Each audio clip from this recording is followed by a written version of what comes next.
Hi gardening friends, it's hard to believe that we're almost in the year of 2025. And in this video, we're going to talk about what we can do for our gardens so that they would be set up for success in 2025. One of the first things that we need to do is to buy potatoes and sweet potatoes if we plan to grow them in our garden. You don't need to buy special seed potatoes. You can simply go to a store and purchase preferably organic potatoes and sweet potatoes.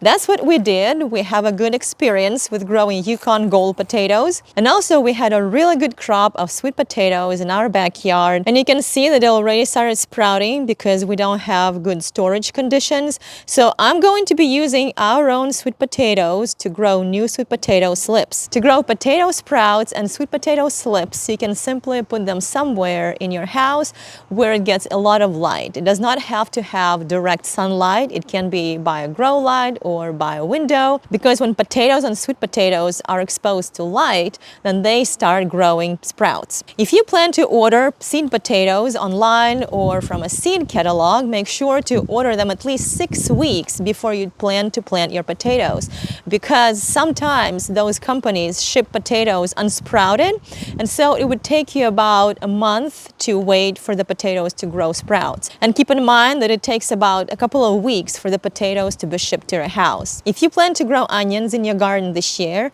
make sure you order onion slips or onion stars online, because again, it takes them about a couple of weeks to be shipped to your house. And so by the time you order them and they arrive, it's about time to plant them in your garden. In our garden zone, that will be beginning of February or mid-February. We plan to grow more turmeric and ginger in our garden this year, and so we went ahead and bought some organic ginger and turmeric at a store, and I'm going to place them in soil and let them grow sprouts. That way they will have a longer season to grow and multiply and for those rhizomes to get bigger. If you can find organic turmeric and ginger, that's ideal, but if not, you can try to buy conventional turmeric and just put in the soil or water and see what happens. If it doesn't grow anything, if it starts rotting, that means that you probably need to go with organic ginger and turmeric. Also try to stay away from refrigerated turmeric because it has a hard time sprouting. If you're growing asparagus in your garden, it's time to prune it. If the leaves are still green, give them more time, because as long as they're green, they're still sending energy into the roots. But even if they're green and it's getting later in the season, if you live in a milder climate, it's still time to prune asparagus. That way, when new asparagus shoots start growing, they'll have room to grow and you will actually see that they're growing instead of seeing just the forest of asparagus ferns. We have 2 blueberry plants, and I put them in the spot on purpose because our summers in Texas are so hot that the sun can burn the plants. But now that it's January, we can move the plants out in the sunshine because they're starting to bloom. So I'll move these 2 plants to that spot because that spot gets way more sun than this spot. There's shrubs here and a tree that's growing. That all creates a lot of shade. In 2024, we had a really good harvest of grapes, and you can see that this grapevine is overgrown. The branches are going all over the place. So in January, we're going to be trimming this vine so it will be more manageable and just to remove all the dead branches. Also, January is a really good month to plant trees and shrubs. They will have time to establish their roots.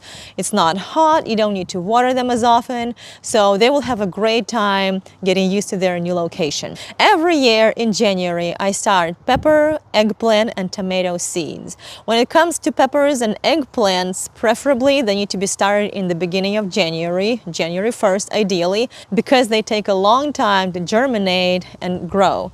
With tomatoes, you can wait until the middle of January to start the seeds. I prefer to start their seeds in the beginning of January. That way, if some seeds don't germinate, I can always get new seeds and plant them again. When it comes to cool weather greens, January is a really good time to start their seeds indoors or plant their seedlings outdoors if you already have transplants. Cool weather greens are collard greens, kale, Swiss chard, mustard greens, spinach. If you get a nice week in January when the weather stays above 40 degrees Fahrenheit, then you can plant the seeds of cool weather greens and also certain herbs straight into the ground outdoors.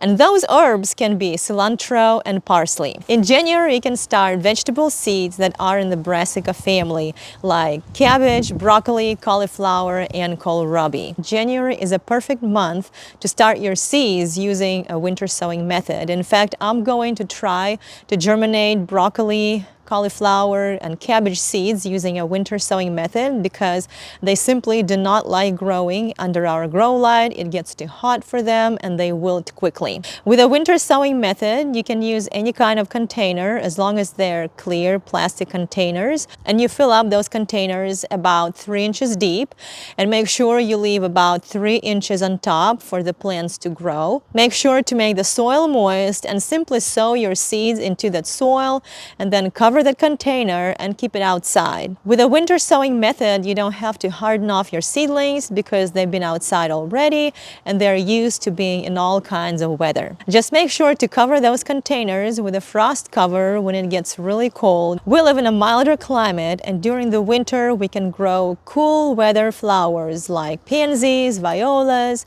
ornamental cabbage, and ornamental kale.